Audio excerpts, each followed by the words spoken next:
Nothing against Matt Stevens, but we just got better looking with Leroy Keys here. Now, what an honor it is always every time Leroy's on the show at least once a year, and we always appreciate that to have a living legend on the show. Leroy Keys needs no introduction, but I always like to go through what he did. Let's see, you're in the Rose Bowl Hall of Fame. You're in the College Football Hall of Fame. You would finish second in the Heisman Trophy in '68, third in '67, which you really should have won it in '67. They just didn't give it to. It's hard in juniors to get it. It's hard. Roger Staubach did, but other than that, in that era, not many juniors won it. No. But there's a guy now that I've said something on one of our post-game shows about how that same sound I remember as a third grader watching Leroy play, that same crowd auditory gasp almost, or wish that you hear when he gets the ball, number 4, Rondale Moore. Have you ever seen? I know you've seen guys in your era, but this guy's pretty good. He's very good, Alan.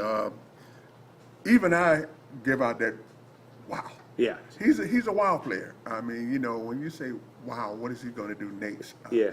He's exciting. He's exceptional. He's humble, and he's a darn good football player. And he has peripheral vision all over the place, and he's strong in the legs. So Yeah. it's like, what's next? What is he going to do on this one? And he knows how to finish off what he starts. Yeah. Now, I've seen him go down, but it doesn't deter him. It doesn't destroy his performance. This kid is a football player persona, and it's just enjoyment watching him play. Yeah, I think you're in a situation too with what he brings to the table.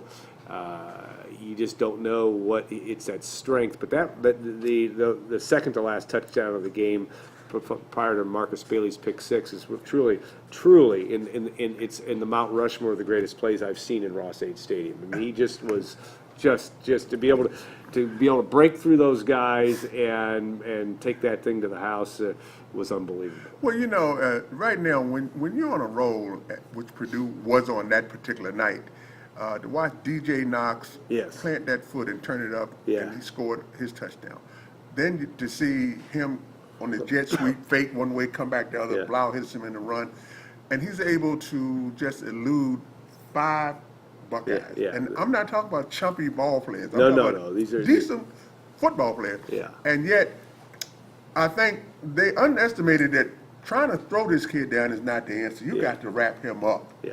And by trying to throw him down, he just said, "Hey, mistake." Yeah. And he took it to the house, like you stated, Alan. It was off the chart. I mean, you know, the stadium was already rocking. Now the stadium is going off the cliff. And then Marcus Bailey seals the deal with this interception, and he takes it back to the house.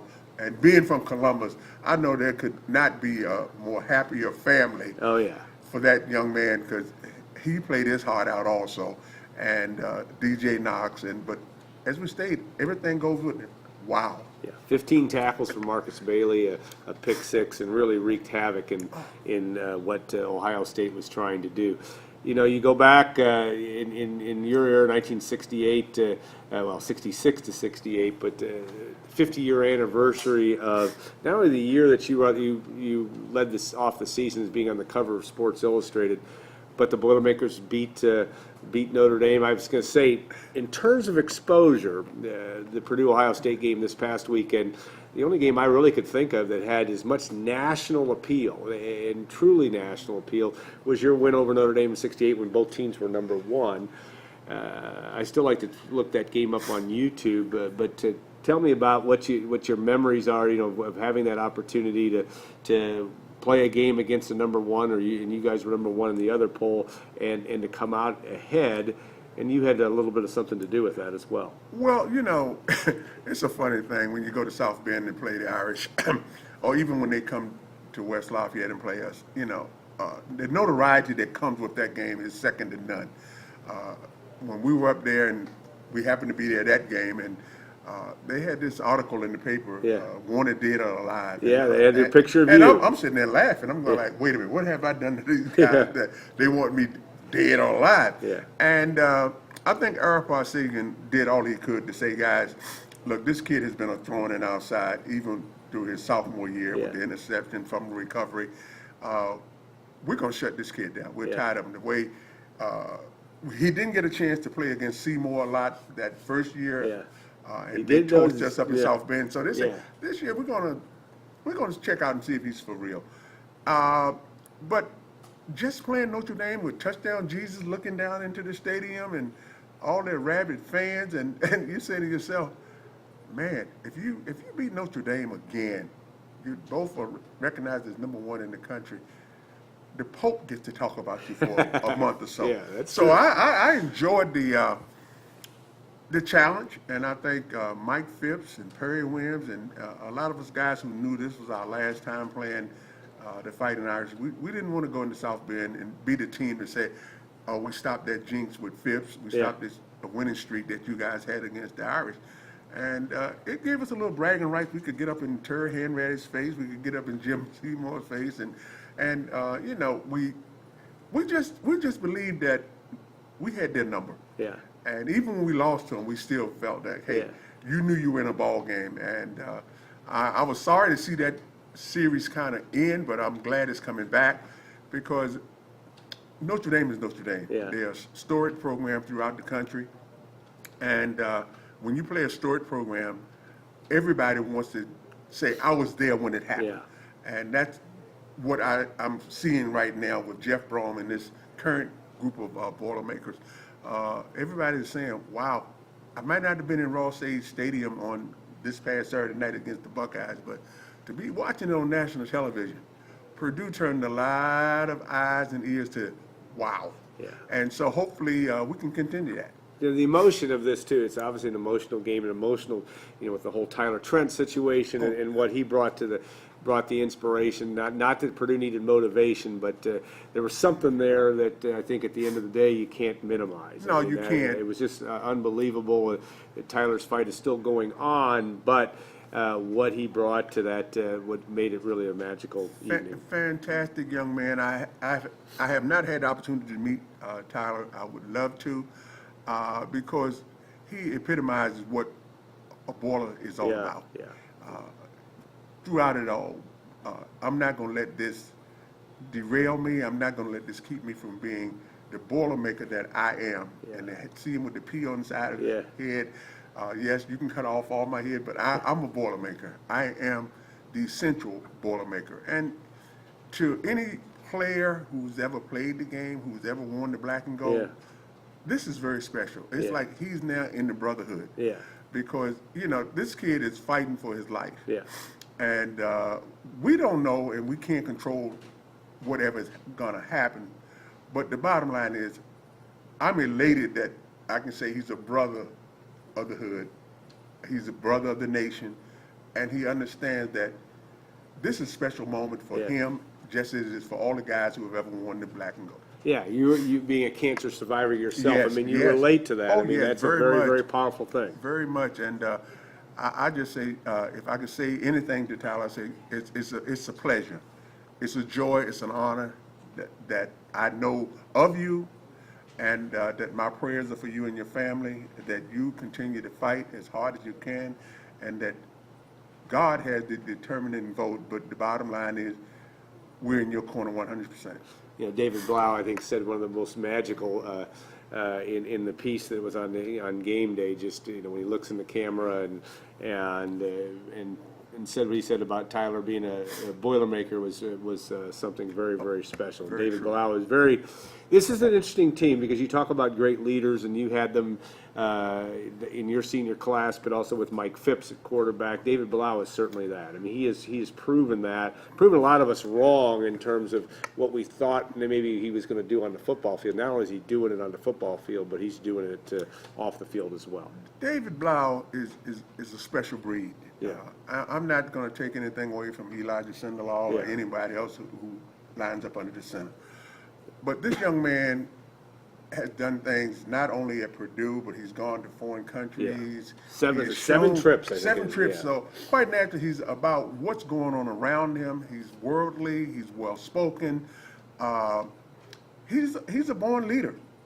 Even if he doesn't get an opportunity, but the last born leader I saw at Purdue University was under 6 feet tall, and he not too sets all bad. kind of records Yeah. in the NFL. So I think David has an opportunity to go much further than we may think, but Yeah. the bottom line is all about him and how he presents himself. So I would not be surprised at the least if David doesn't go into the NFL and surpass Drew Brees. Yeah. I wouldn't be surprised. I mean, this young man has now recognized the fact that I can play this game. Put the right personnel, put me in the right formations, give me the right call. I can complete passes because early in the year we saying he can't go deep, Yeah. and all of a sudden he's torching secondary on a continuous basis. So David Blau is a winner. He has WINNER written all over him, and that's what I enjoy about being in his presence, seeing what he's doing, seeing what he's accomplishing. And I know the final chapter has not been written on David Blau yet. Would you have had a little fun playing in Jeff Brom's scheme only because he has a tendency to put guys in positions? He'd be a fun coach to play for. Alan, that's a tough question because, back in our day, everything was predicated on what Woody Hayes wanted in the world. Yeah. Everything seemed to come out of Woody Hayes' mouth, say 3 yards in a cloud of dust. And therefore, with Perry Williams at fullback, we were going to hit up the middle to try to soften those big tackles and those guys. And then we're going to say, okay, if we can sneak a sweep in here one way or the other, we'll do it. But in their formations, everything is set up to be off tackle, unless we come up with a gimmick like the jet sweep. Yeah. We just came out and say student by the right, student by the left. Everybody's pulling. If it's a jersey that's not the same color as yours, try to knock it down. Yeah. And quite naturally, the game has taken on a different look, but the bottom line is still relegated to the same things that we had to go through. If you're on defense, you got to tackle. Yeah. You got to get off that block. On offense, we're telling the offensive lineman, get on somebody, engage him for a split second, and if it doesn't happen in that split second, we're out of town. Yeah. And that was the excitement of running a sweep. I mean, you got into the secondary, now you got little teeny guys, and they're looking at a 6'3", 218-pound running back, and they're like, oh my God, this man is in open space now. The running backs are smaller in stature, but these guys are hard runners, hard knock young kids. And I think we would have loved playing for Coach Brown. Yeah. Especially, I would love to have just played for him if we had the locker room or the equipment room with all that weight. If we had the weights that these guys got today, we'd have won the national championship 3 years in a row. Yeah. Have you ever seen a facility like that? Oh my gosh, the football performance complex. It makes you want to just say, "Wow!" Yeah, that is truly an amazing facility, and matches up with the job right now that Jeff Brom and his staff are doing. But challenges ahead still. Michigan State, obviously, very formidable. Purdue. If you're in Purdue's mindset, what do you got to do tomorrow? Mentally, do you think you have to do to get the job, get the win out of East Lansing? Well, my son Cortland would take me. And you're going tomorrow, right? Oh, I'll be there. And you got your galoshes now. Yeah. It's going to be wet. Raincoat, galoshes, the whole 9 yards. Right, I'll stay dry. But, Alan, the thing I like about it is I think Coach Brom has gotten this team to believe in themselves now. I think he will still give them one fantastic preparation speech before they go out to do battle. Yeah. But the bottom line is you got a David Blau in your locker room. You got a Marcus Bailey in your locker room. The defensive backs are playing exceptionally well right now. The kicking game is coming around. You got a DJ Knox. You got a Markel Jones. You got ball players who say, we know what we're capable of doing now. Those first 3 games are in the rear view. Yeah. The last 4 games are saying, this is what we want to build on. And Michigan State is not going to lay down because Purdue's coming to town. They're not even going to pay any attention to the route of the Buckeyes. They're going to say, hey, look, this is the next opponent on our schedule. How can we get back on the winning track after the game against Michigan? They're going to be hungry. Yeah. They need a win. But I see no things changing because it's going to be bad weather. Yeah. And they're going to have to hold on to the same wet pigskin that we're going to try to hold. So it may turn into a running game. If that's the case, then we need to tell DJ and we need to tell Markel, hold on, guys, because they always have a solid defensive team. They're not weak on the defensive line, and they're no linebackers. But I'm going up to Michigan State for a reason to see us win 5 in a row. Yeah, So all right. You may- that's the way it's going to be. Yeah, and you're gonna have that nice trip up, and you got your son going with you? I got three. Both of my boys Boys, are going to okay. go with me. So it's going to be 5 of us going up, Ah. and we are looking forward to just celebrating with the Boilermakers after this game and coming back home victorious. All right, that sounds good. All right, well, Leroy was kind enough to stop by today, and we appreciate that very much, and we'll look forward to having you on again, as we always do. Oh, well, And Alan, we'll take, my pleasure. We'll It's take my a couple-minute break and bring in Elliot Bloom, talk some Purdue hoops and everything else, Purdue sports. Elliot has got a great perspective on a lot of things, so we will talk Purdue basketball, but I want to talk to him about Tyler Elliot- Trent and everything else. Elliott's going to be a politician. He's getting out of I would basketball vote for to him be a in politician. 1 second. 1 second. You don't even have to. Yeah, I would vote for him 1 second. All right, we'll take a 2-minute break and we'll be back on Golden Black Live.